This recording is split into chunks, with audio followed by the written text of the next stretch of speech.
surga. Hari ini kita bertakziah. Ada beberapa hal penting yang ingin saya sampaikan. Yang pertama kaitannya dengan kematian. Allah Subhanahu wa taala menyatakan sebelumnya, a'udzubillahi minasyaitonir rajim, wala nabluwannakum bisay'im minal khaufi wal ju'i wa naqsim minal amwali wal anfusi wathamarat wa basyiris sabirin alladzina idza asabatuhum musibah qalu inna lillahi wa inna ilaihi raji'un. Setiap orang yang beriman pasti dia akan diuji oleh Allah. Ujian itu bentuknya dengan kekurangan, dengan rasa takut, rasa khawatir, termasuk kekurangan jiwa, kehilangan jiwa, maksudnya adalah orang yang dicintai, dan juga kekurangan harta, termasuk mungkin dalam berbisnis, dalam ikhtiar usaha ada kerugian dan lain sebagainya. Tapi apapun macamnya ujian, satu yang harus kita ingat, yaitu harus kita sikapi ujian itu. Kalaulah bentuknya menyenangkan harus bersyukur, tetapi kalau ujian itu tidak menyenangkan, menyakitkan, maka wajib kita sabar. Nah, ada hal yang menarik, satu doa tentang doa ujian. Ya Allah, janganlah kau jadikan ujian ini kecuali baik untukku ya Allah, dalam ketaatan dan keimanan dan mendapatkan cinta ridho. Ya Allah, janganlah kau beri aku ujian kecuali dengan ujian ini aku bisa menjadi lebih baik dalam ketaatan dan keimanan dan mendapatkan cinta ridho. Itu salah satu doa yang bisa kita panjatkan ketika kita mendapatkan ujian. Kemudian Allah nyatakan kullu nafsin dha'iqatul maut. Setiap yang berjiwa pasti akan mati. Suka nggak suka, mau nggak mau pasti akan mati.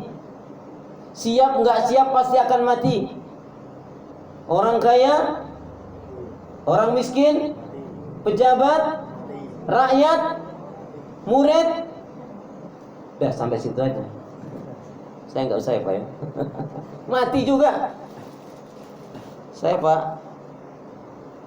Jadi sehari Jumat kemarin, di kakak saya menikahkan hari Sabtu ya.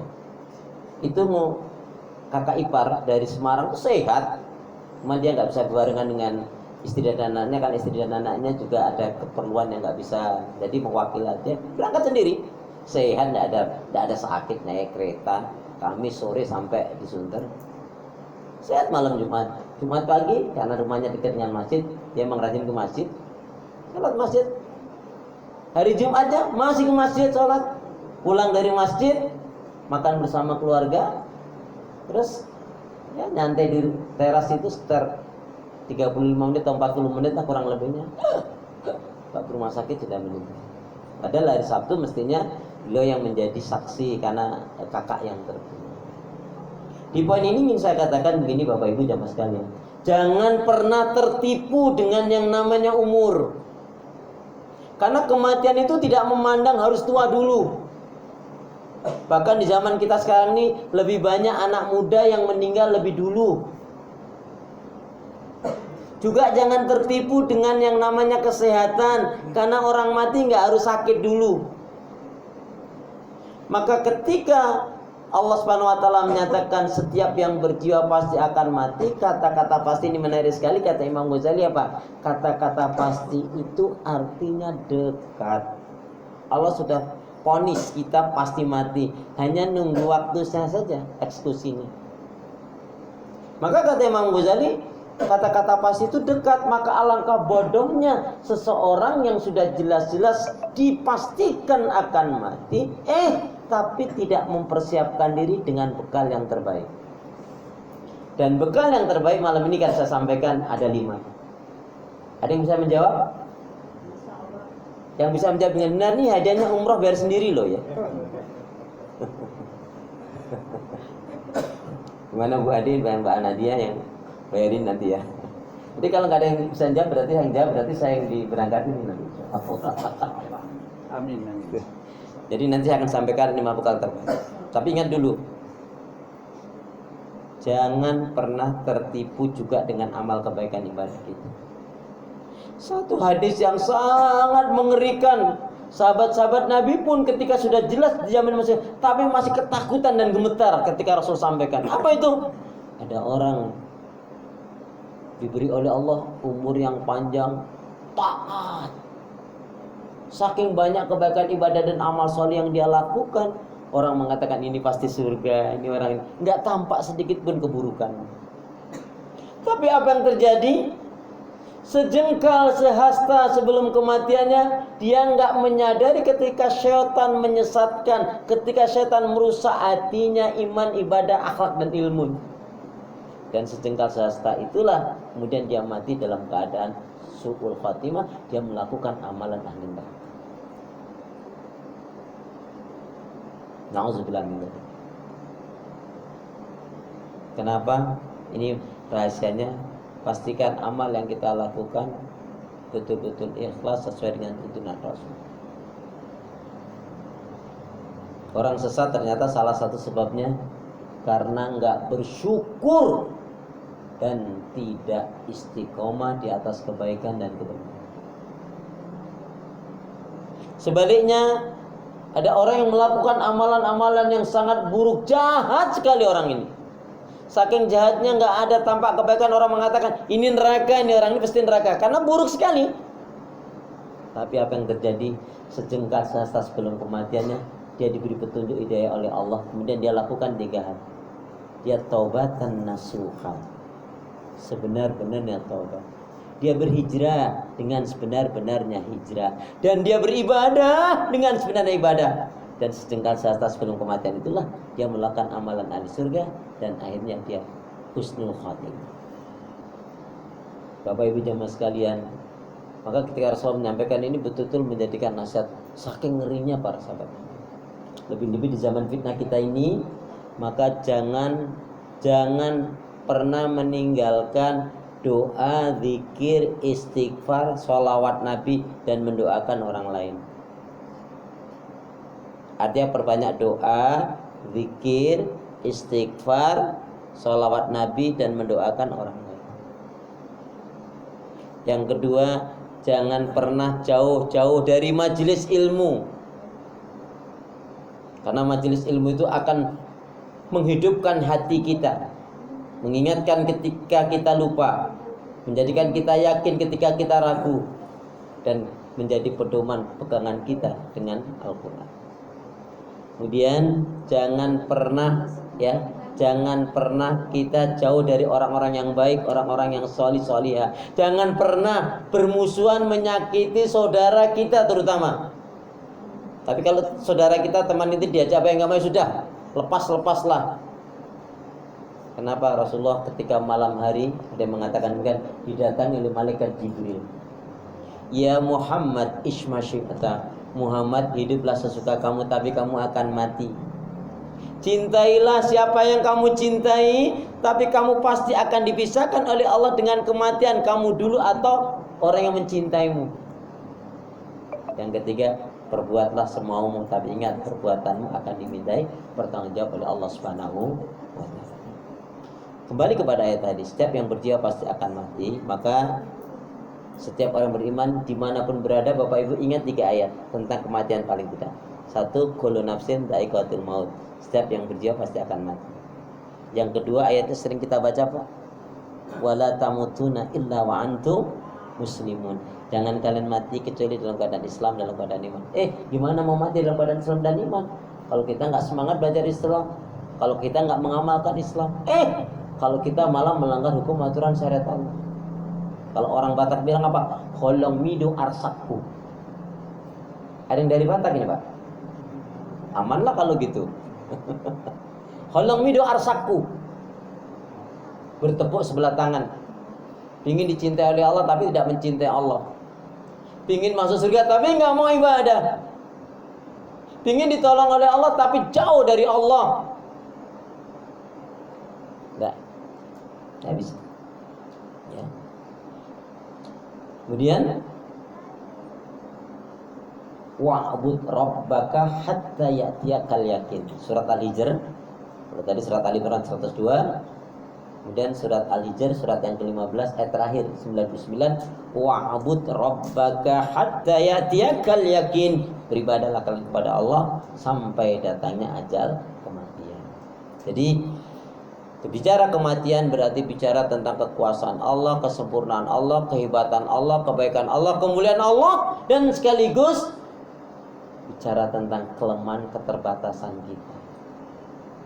Kita ini semua sedang menunggu waktu loh. Cuma Bapak Ibu, yang saya suka ini apa? Kematian tidak berdasarkan abjad. Nah itu senang saya. Tapi kalau kematian berdasarkan abjad, saya menolak betul saya. Nama saya dari Akhlis. Tapi ternyata kematian tidak berdasarkan abjad. Buktinya Kiai Haji Zainuddin MZ, dari Z itu. Baik, Bapak Ibu jamaah sekalian, ini yang pertama. Saya tanya, Bapak Ibu yakin akan mati? Tahu datangnya kematian? Enggak. Sudah siap apa belum? Yang betul belum atau insya Allah? Sudah siap apa belum? Kalau saya betul-betul belum siap, jadi yang sudah insya Allah silakan kalau mau dibuat. Mbak Ade ya. Itu kan kalau rumor nih. Nggak bisa. Kamu akan mati kata dokter, nggak lama 2 bulan lagi, dia 2 pekan kemudian malah dia mati. Ada tuh. Bilang pasiennya, ibu nggak lama lagi, paling banter 2-3 bulan lagi udah top itu. Dianya 2 pekan setelah dia bilang itu dia meninggal. Nah yang terpenting apa kata Nabi tadi? Al-kaisu mandana nafsahu amila lima ba'dal maut. Orang yang cerdas, bijak dari umatnya Rasulullah ini siapa? Orang yang banyak mengingat kematian, banyak mengingat Allah, yakin dengan kematian itu dipersiapkan amal kebaikannya. Sebab kalau orang kafir pun ditanya, kamu yakin akan mati? Yakin saya akan mati. Tapi kata-kata yakin itu harus disertai dengan dibarengi dengan amal-amal kebaikan. Baik. Karena kita semua yakin akan mati, maka yuk kita persiapkan. Ada 5 bekal yang terbaik untuk menghadap Allah. Boleh ditulis, boleh dicatat, boleh diingat-ingat. Karena nanti semester keluar ini. Yang pertama, bekal yang terbaik menghadap Allah itu adalah imanul haq, iman yang benar. Ayo Bapak Ibu, pastikan kita memiliki iman yang benar. Iman yang benar yang gimana? Nah ini tadi yang bisa menjawab dengan benar hadiahnya umroh bayar sendiri. Siapa nak kasih jawab nih? Ayo pura-pura mikirnya jangan terlalu lama. Iman yang benar Allah terangkan dalam surat 6 ayat yang ke-82. A'udzu billahi minasyaitonir rajim. Alladzina amanu wa lam yalbisu imanahum bidzulmin ulaika lahumul amnu wa hum muhtadun. Orang-orang yang beriman dengan benar itu adalah yang tidak akan mencampur adukan keimanannya dengan kezaliman, syirik. Singkatnya penjelasan iman yang benar dibuktikan dengan ibadah kepada Allah, mentauhidkannya, tidak mensekutukan. Iman yang benar adalah iman yang tidak bercampur dengan kesyirikan, kemunafikan dan kekafiran. Baik, saya tidak urai, saya hanya sebut saja Pak.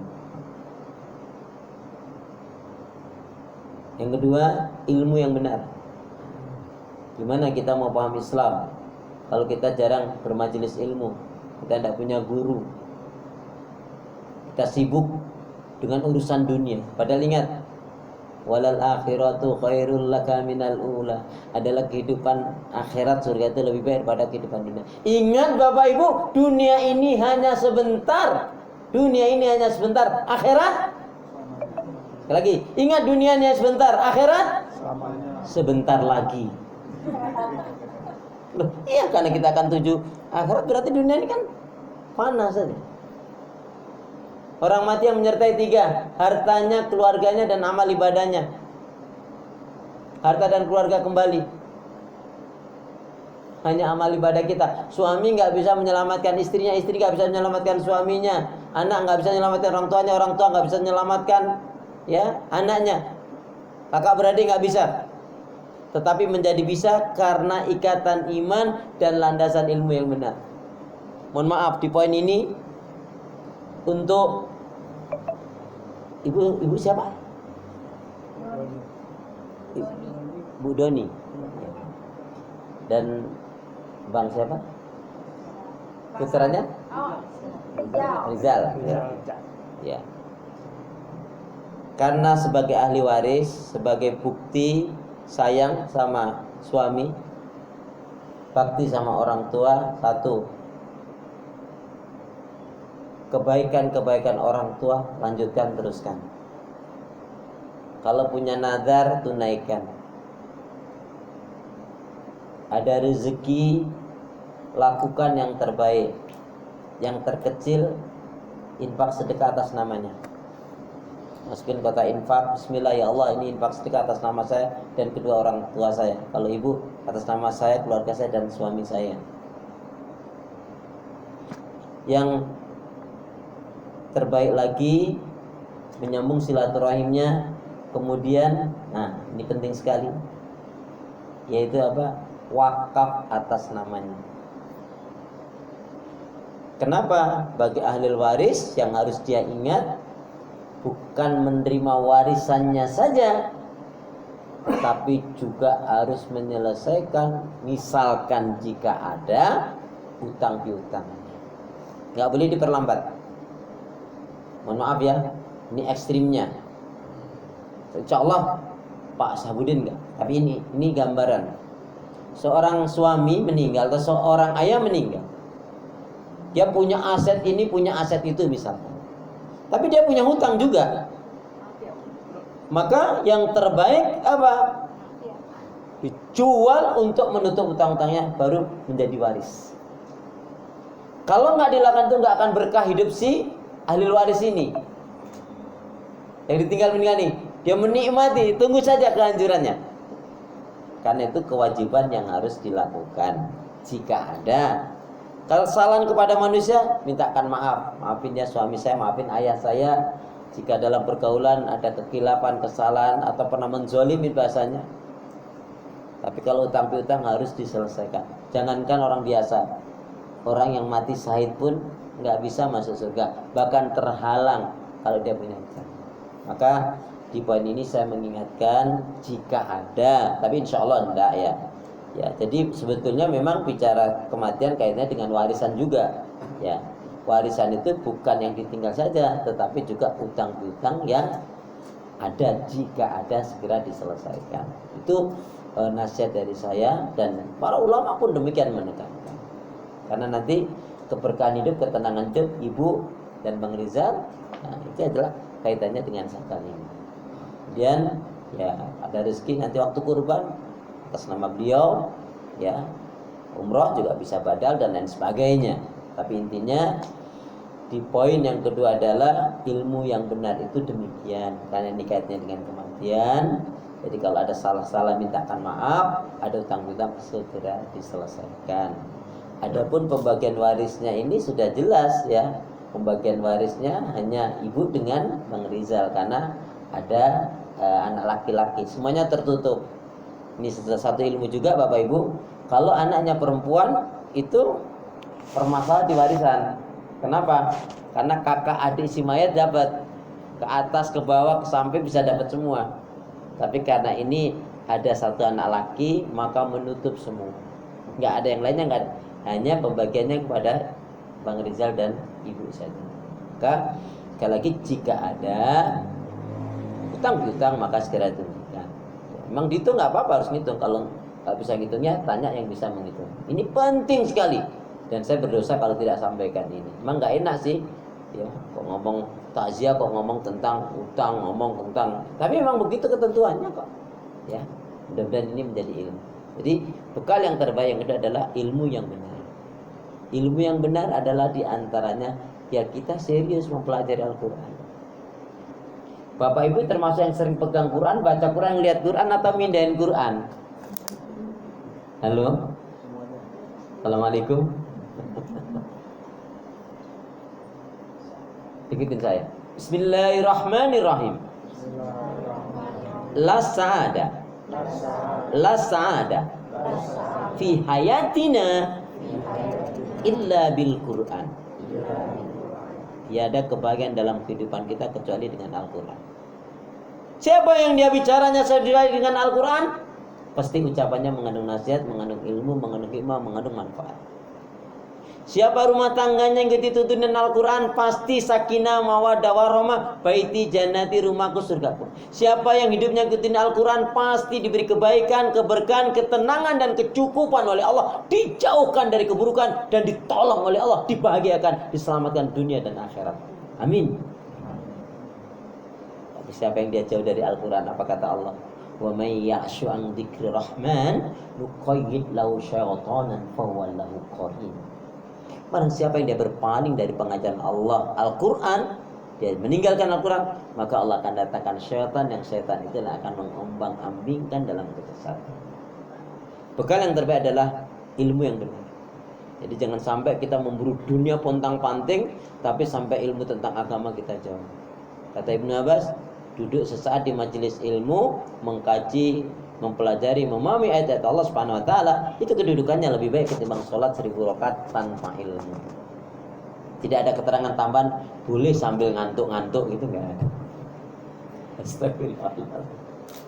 Kalian terbaik yang kedua adalah ilmu yang benar. Surat 17 ayat 36, a'udzubillahi minasyaitonir rajim, wala taqfu ma laisa laka bihi ilm, inna sam'a wal basara wal fuada kullu ulaika kana anhu mas'ula.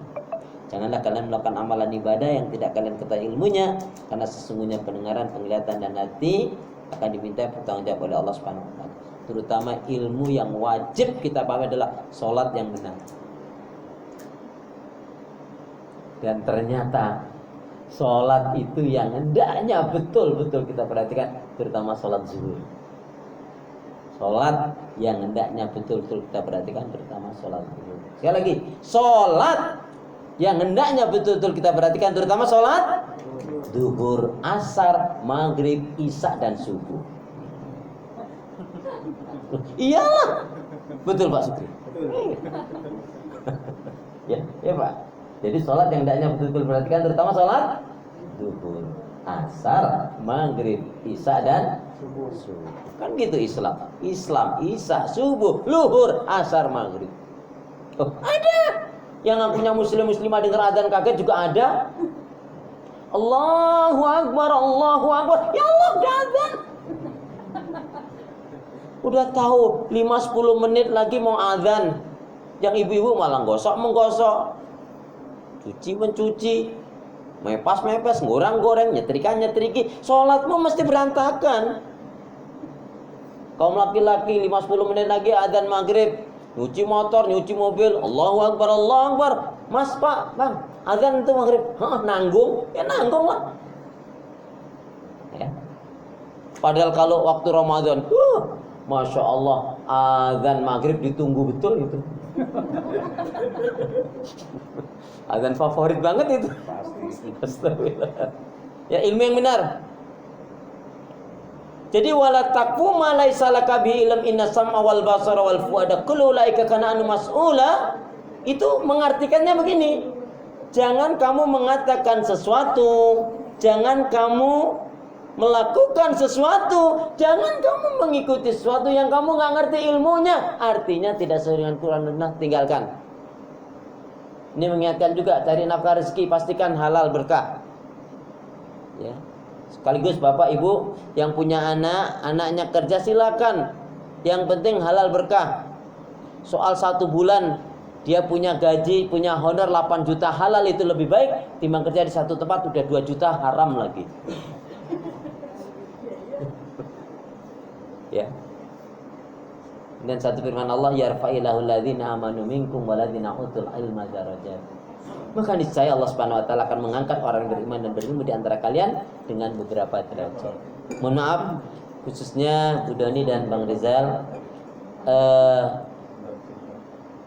Anda dan keluarga besar ini satu wajib betul-betul ikhlas menerima takdir Allah.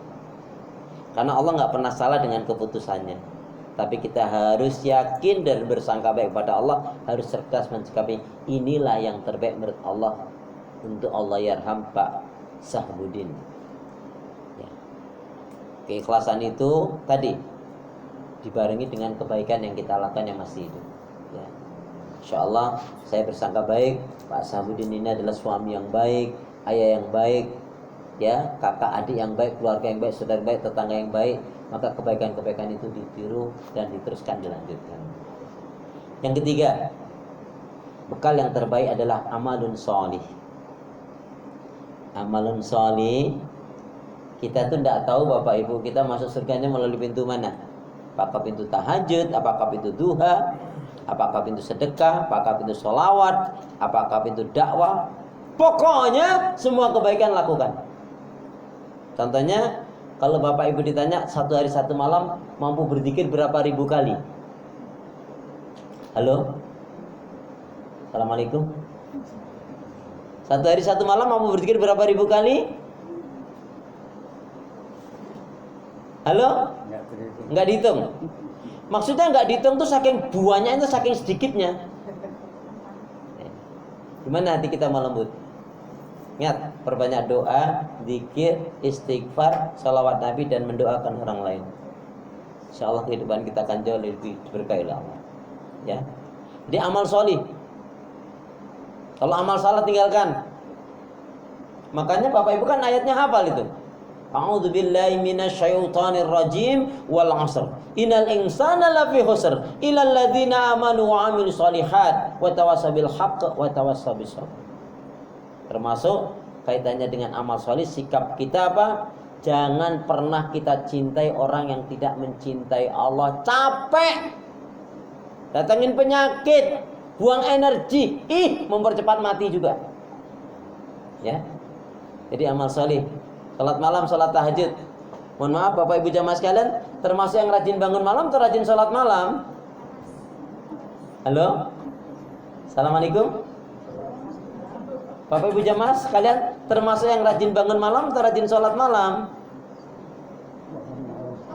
Kenapa ini perlu saya tanyakan? Ada yang rajin bangun malam cuman buka tutup keran. Ya Allah, ya Allah. Amal salih. Ini bekal yang ketiga yang terbaik. Ayo, jangan pernah meremehkan kebaikan orang. Ya, ketika kita meremehkan berarti ada unsur sombong pada diri kita. Tapi bersangka baiklah kita kepada Allah. Kemudian yang keempat, ya. Kemudian yang keempat, bekal yang terbaik menghadap Allah. Saya ulangi tadi, iman yang benar, ilmu yang benar, amal salih. Yang keempat, husnul khuluq, berakhlak mulia. Hati-hati, jangan sampai kita menyakiti kakak, adik, orang tua, siapa saja. Jangan. Kalau kita bisa bantu ya bantu, tapi kalau kita nggak bisa bantu, jangan menghina, jangan meremehkan. Ya. Yuk kita baca hadis Nabi. Semoga dengan kita baca hadis Nabi ini akhlak kita menjadi lebih baik. Amin ya rabbal. Bismillahirrahmanirrahim. Qala Rasulullah sallallahu alaihi wasallam, akmalul mu'minina imanan ahsanuhum khuluqan. Akmalul mu'minina imanan ahsanuhum khuluqan. Mukmin yang baik dan sempurna imannya adalah yang paling baik akhlaknya. Di akhirat nanti ada orang ibadahnya istimewa, nampaknya dalam pandangan manusia, tapi sayang akhlaknya kurang baik. Yang satu lagi ibadahnya standar aja biasa, nggak ada istimewanya, biasa.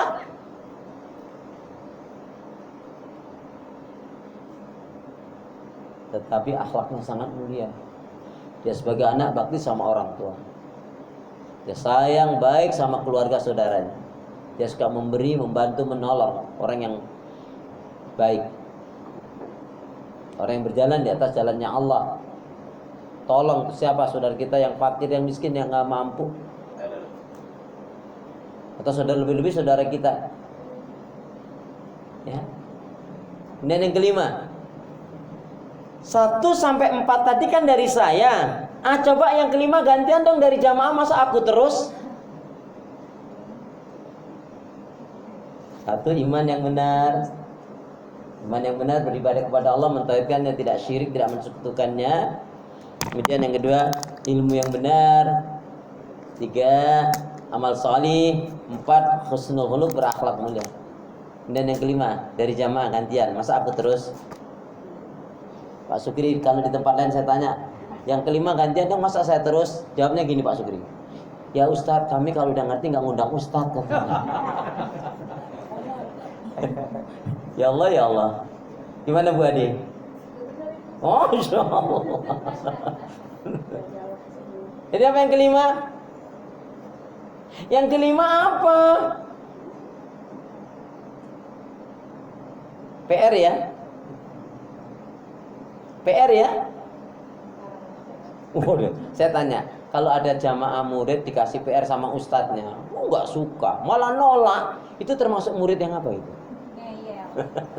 Tapi ada juga ustadz ngasih amalan, ngasih hafalan, ngasih PR, muridnya nggak ngerjain, ustadznya senyum-senyum aja dan memaafkan. Nah itu termasuk ustadz yang gimana itu?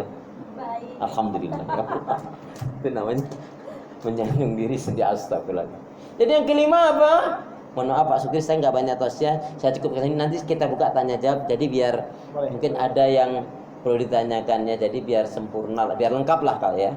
Jadi bekal itu yang paling penting. Jadi yang kelima apa? Apa? Ini kalau biasanya ustadz-ustadz membacakan ayat ketika mau berangkat haji dan umroh. Padahal ayat itu meskinya bukan hanya itu haji dan umroh. Setiap dalam perjalanan kehidupan kita ingat ayat itu meskinya. Karena ini bekal yang terbaik. Fatazawwadu fa inna khairaz zadi taqwa. Yaitu bertakwa kepada Allah. Surat Al-Baqarah 197. Qala Rasulullah sallallahu alaihi wasallam, ittaqillaha haitsu ma kunta wa adbi sayyi'atal hasanata muha wa khaliqin nas bi khuluqin hasanin. Bertakwalah kalian kepada Allah. Dalam takwa itu Bapak Ibu salah satunya yang jarang dijelaskan, orang yang benar-benar bertakwa pasti dia memiliki 5 rasa. Rasa cinta, rasa rindu, rasa malu, rasa takut, dan merasa selalu diawasi oleh Allah. Nih, makanya orang bertakwa itu pasti disayangi, dicintai oleh Allah, pasti masuk surga dan tanpa hisab. Ya. Yuk bergegaslah Bapak Ibu jamaah sekalian, waktu kita tidak terlalu lama, waktu kita hanya sebentar saja. Yuk bergegaslah, waktu kita tidak terlalu lama, waktu kita hanya sebentar saja. Kita semangat mati, nggak semangat juga mati. Betul. Tapi alangkah baiknya semangat kita dalam kebaikan ibadah dan amal soleh. Saya tanya lagi, mana yang lebih utama, mana yang lebih baik, mati di dalam masjid atau di tempat pelacuran? Mana yang lebih baik? Jangan bilang di masjid. Nggak terlalu penting mati di mana. Tapi yang terpenting mati dalam keadaan bagaimana. Hari ini kita sangat terkejut banyak sekali saudara-saudara kita yang mu'alaf. Baru berapa tahun Islam, ya Allah, hijrahnya luar biasa, perjuangannya untuk Islam, menyadarkan orang lain, bahkan berani berdakwah nggak tanggung-tanggung tempat pelacuran. Sekalian pelacur, berzinalah kalian, taubatan nasuha, Allah akan ampuni kalian, dosa kalian angkat, derajat kalian diangkat oleh Allah, dimuliakan oleh Allah. Tapi kalau kalian nggak tobat, Allah akan menyiksa, mengazab. Salah satu bencana malapetaka musibah sebabnya adalah gara-gara pelacuran, perzinahan yang kalian lakukan. Ayo tobat, kan nasihatnya bagus, tapi nggak diterima. Dia malah dikeroyok, digebukin sama preman-preman, sama germo-germo, digebukin sampai mati di tempat pelacuran itu. Pertanyaan saya, ini matinya husnul khotimah atau su'ul khotimah? Kok husnul khotimah? Mati dalam di tempat pelacuran loh. Dalam kebaikan. Di dalam kebaikan. Yang satunya Pak, apa? Mati di dalam masjid tuh lagi nyuri kipas angin kesetrum. Itu mati saya atau mati sangit? Mati sangit. Jadi intinya nggak terlalu penting mati di mana, tapi yang terpenting mati dalam keadaan bagaimana. Apa kata nasihat dari sahabat Utsman? Beliau, ini nasihat menarik sekali. Hendaknya kalian selalu takut dan khawatir. Hendaknya kalian selalu takut dan khawatir jika sewaktu-waktu malakul maut datang mencabut nyawa kalian. Na'udzubillah min dzalik, kalian dalam keadaan maksiat dan dosa. Semoga ini tausiah bermanfaat buat kita semua. Amin ya rabbal alamin. Baik, mungkin nanti setelah ini ditutup forumnya resmi, tapi kita sama dengan tanya jawab gitu Pak Sukri ya. Jadi biar lebih nyantai ya. Karena ini katanya ada yang mau minum nggak enak nih Pak Ustadznya ini ceramahnya. Kapan nih kita mau minumnya? Padahal Ustadznya juga pengen minum ya. Baik, tapi kita doa dulu ya, beberapa doa. Bismillahirrahmanirrahim. Ikutin saya. Allahumma khtim lana. Allahumma khtim lana bil Islam